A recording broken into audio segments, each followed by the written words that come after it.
Bonjour à tous les amis, j'espère que vous allez bien. Alors aujourd'hui, petit défi, je vais essayer d'emballer ce verre de lampe à pétrole avec le moins d'argent possible. Donc, ce verre de lampe à pétrole, on avait fait la recherche produit ensemble, j'avais sorti une vidéo TikTok et Instagram sur la recherche produit. Donc j'ai dit que j'allais l'afficher à 15 €. Au final, je crois qu'il a été vendu pour 15 €, je sais plus. Exactement, il a été vendu pour 15 €. On m'a pas envoyé d'offre sur celui-là. En dessous de la vidéo TikTok, il y en a beaucoup qui me disaient oui Mathéo, c'est bien beau ton truc, mais c'est ultra fragile, ça va arriver cassé chez le client. Et je vais vous montrer que c'est de la rigolade à emballer, même sans argent. Donc là, je vais vraiment utiliser les moyens du bord. Donc on va essayer d'utiliser un maximum de choses que vous pouvez trouver chez vous gratuitement. Donc tout ce qu'on va utiliser de payant au final, c'est du scotch. Le scotch, vous allez chez Action, ça coûte 80 centimes le rouleau. Je pense que ça va pas vous ruiner. On va utiliser aussi un petit rouleau de scotch comme ceci, pareil, on en a tous chez nous. Et on va quand même utiliser du papier bulle. Ça pareil, vous pouvez en trouver un peu partout dans les magasins de bricolage. Ça coûte pas extrêmement cher. Bon là, j'ai un gros rouleau, mais on va pas utiliser 100 mètres non plus de papier bulle. Donc voilà, c'est tout ce que je vais m'autoriser à utiliser aujourd'hui pour faire ce colis fragile. Et je vais vous montrer que c'est hyper simple et que ça coûte pas grand chose. Et à la fin, on va faire un petit crash test. Donc je vous invite à bien regarder la vidéo jusqu'au bout. Une fois le colis fini, on va le tester pour voir s'il est bien protégé. Et on va essayer de mettre un petit peu les moyens pour le tester. Comme si un livreur, imaginons, il est énervé, il le jette contre un mur. Et on va voir s'il est cassé ou pas. Je vais le redéballer pour voir s'il est en bon état. Donc bref, on va commencer directement donc par du papier bulle, c'est la base. Donc je vais faire environ 3 tours environ de papier bulle. Juste ça, ça suffira très clairement. Là, je vais déjà pouvoir bien l'entourer. Donc ça peut paraître bête comme vidéo, mais encore une fois, j'ai eu beaucoup de commentaires. Donc c'est pour ça que je vous montre comment emballer un colis, même quand on n'a pas d'argent. Parce que moi aujourd'hui, par exemple, pour ce métier, j'ai investi dans une machine à coussin d'air. Donc ça vaut quand même 700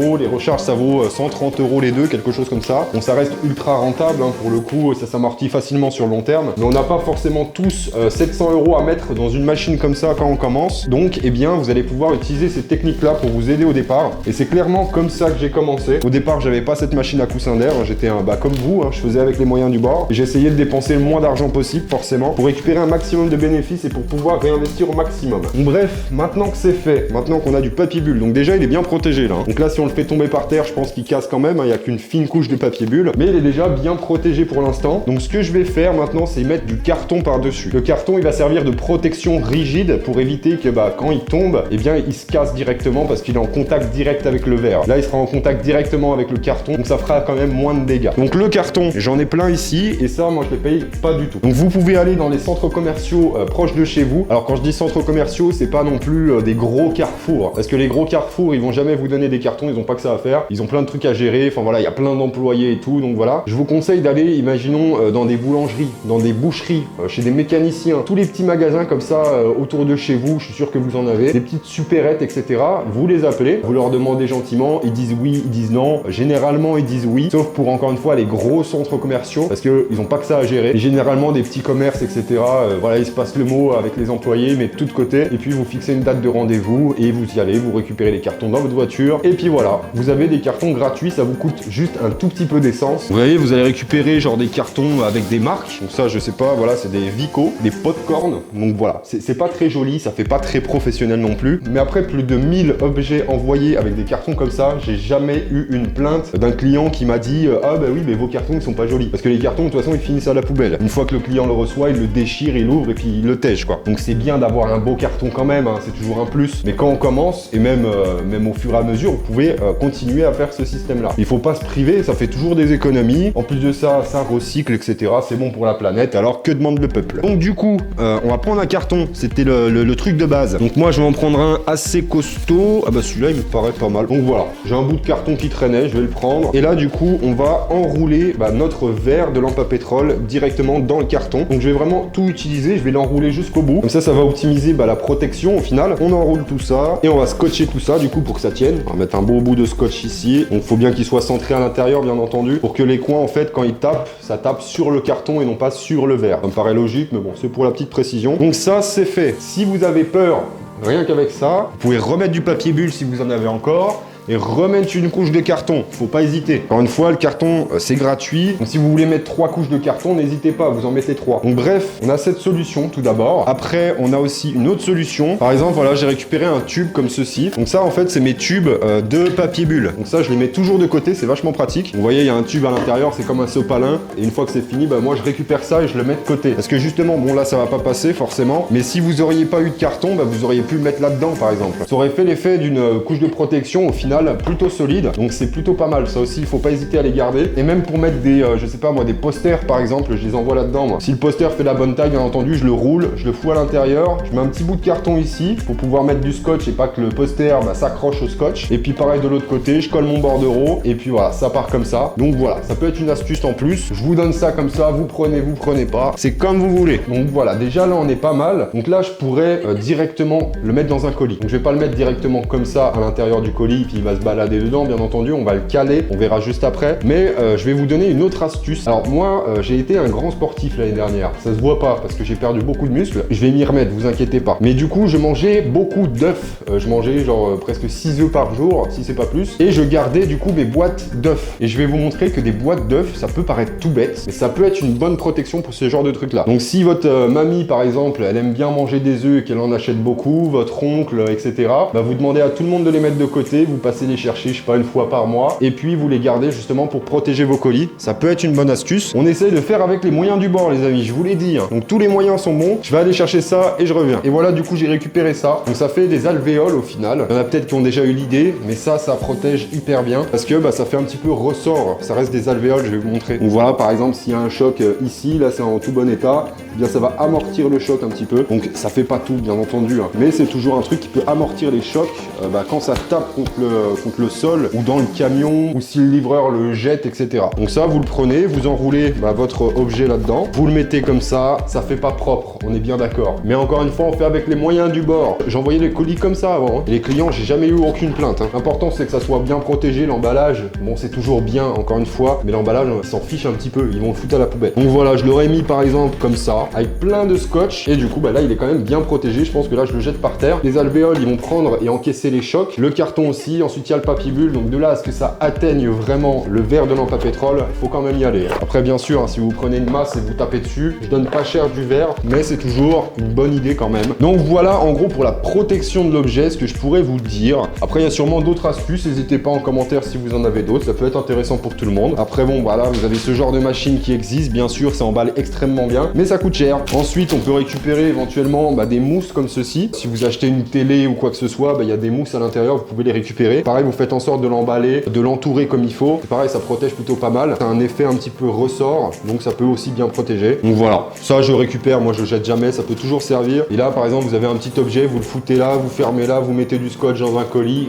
et ça part. Donc voilà, ça peut être pas mal ce genre de truc. Mais là, pareil, on va pas les utiliser. Je vais faire vraiment avec les moyens du bord, que des cartons, du scotch. Et autre chose que je vais vous montrer juste après. Donc du coup, maintenant, on va passer à l'étape du carton. Donc, pour les objets fragiles, je vous conseille de prendre des cartons costauds quand même, parce que vous allez voir quand vous allez les chercher en magasin, il y en a qui sont plus épais que d'autres, donc essayez d'en prendre des bien solides quand vous avez des objets fragiles à emballer. Et quand ils sont moins fragiles, vous prenez les moins bien, on va dire. Donc là, il va quand même bien nager à l'intérieur, donc il va falloir quand même beaucoup de protection. Donc c'est pas forcément le carton adapté, parce que vous voyez ici, il y a beaucoup d'espace à combler pour éviter qu'il bouge à l'intérieur. Et justement, ça c'est hyper important, vous le savez peut-être, il ne faut pas que l'objet bouge à l'intérieur, parce que forcément, s'il bouge, voilà, il va taper dans tous les sens, et c'est pas ce qu'on veut. Au contraire, on veut qu'il soit bien maintenu au centre et qu'il soit pas en contact direct avec les bords du carton. Et pour faire ça, donc vous avez plusieurs solutions. La solution la plus économique, c'est des journaux ou des magazines. Donc moi, j'en ai toujours à disposition. Je les utilise que très peu. J'utilise principalement la machine, moi ça va beaucoup plus vite. Mais quand j'ai commencé, j'utilisais ça les amis. Donc les journaux, les magazines, etc.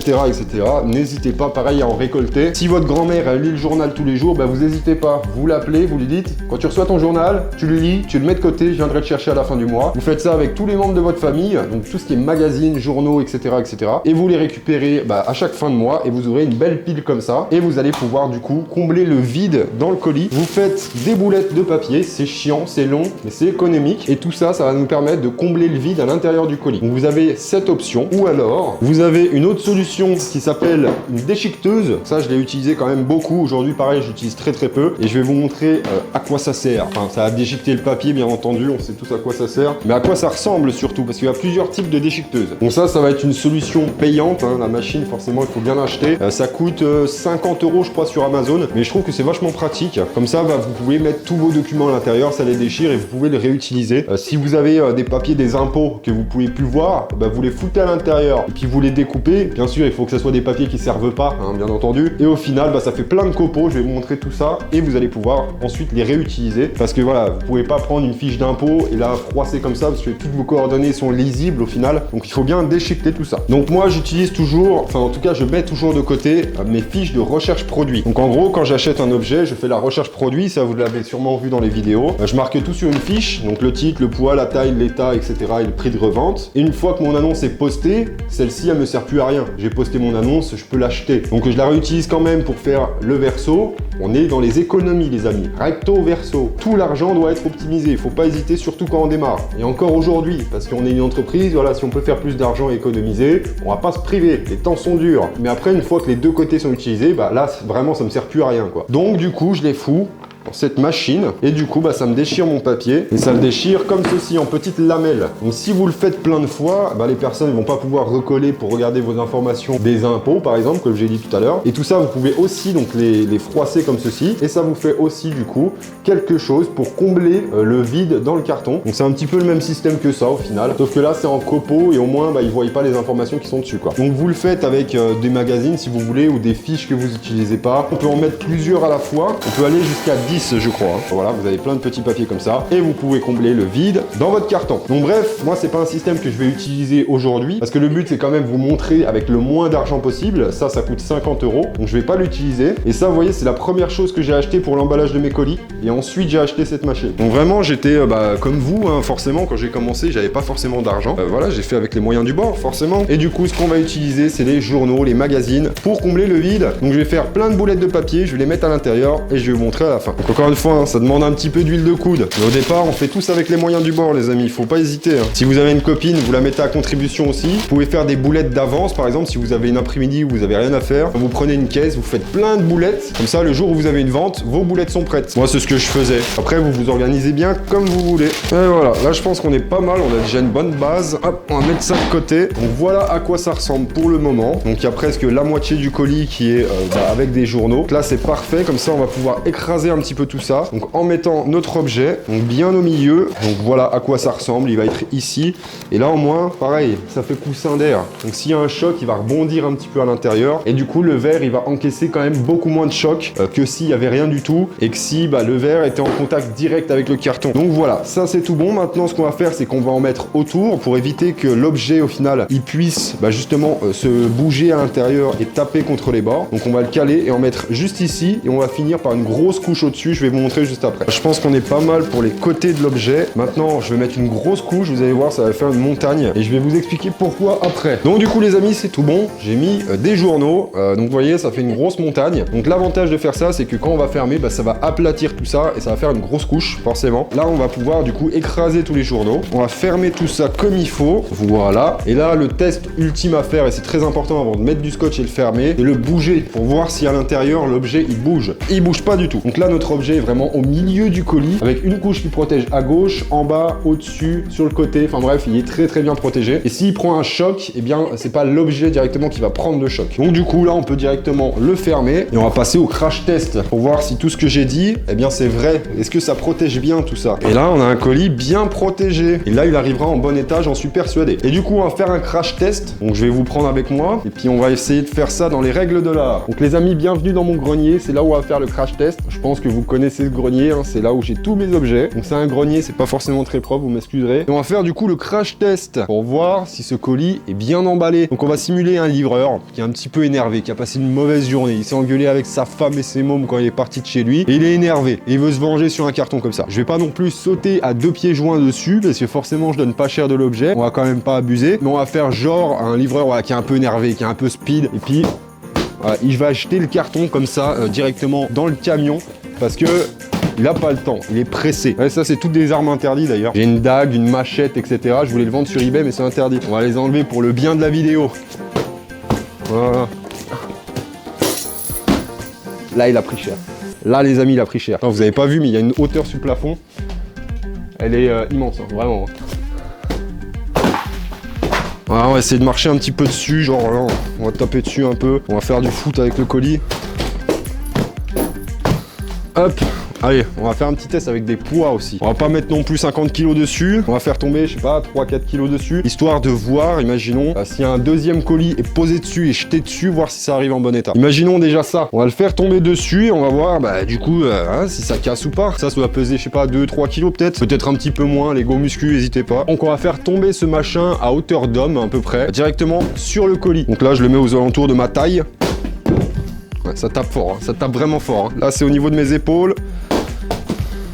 Et là, c'est au niveau de mes yeux.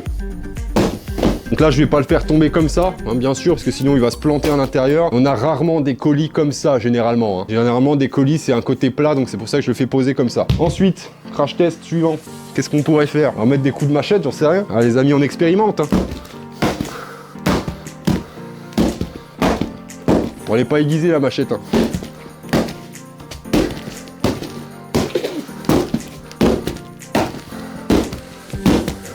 Ah, les amis, je me donne pour cette vidéo, vraiment. Là, je suis en train de mettre des coups de machette dans un colis quand même. Hein. Je pense que les livreurs, même bien énervés, ils vont pas sortir une machette pour taper dessus. Hein. Mais c'est pour vraiment vous montrer avec l'emballage que j'ai fait, ça suffit largement avec un colis fragile comme ça.